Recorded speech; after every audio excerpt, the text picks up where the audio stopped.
कांग्रेस ने vote bank की राजनीति में सारी हदें पार कर दी है। मनमोहन सिंह जी ने कहा था कि मुस्लिमों का पहला अधिकार होगा संसाधनों पर।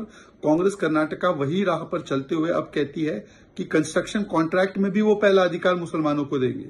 मतलब कि ब्रिज बनेगा तो वोट बैंक के आधार पर बनेगा, या कौन एफिशिएंट और कौन अच्छा कंस्ट्रक्शन करता है और कौन पैरामीटर्स को मीट करता है उसके आधार पर किया जाएगा।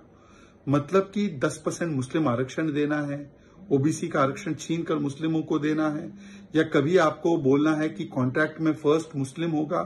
ये उनकी मानसिकता को दिखाता है कि पहले लूट करो कर्नाटका में और फिर वोट बैंक की फूट डालो। वोट बैंक के नाम पर ये फूट की राजनीति करना। वैसे तो ये कहते हैं जितनी आबादी उतना हक, जिसकी जितनी संख्या भारी उसकी उतनी हिस्सेदारी। तो उसके हिसाब से तो ये प्रेफरेंशियल ट्रीटमेंट देना आप ही की फिलॉसफी के गलत है। क्या ये संविधान सम्मत है?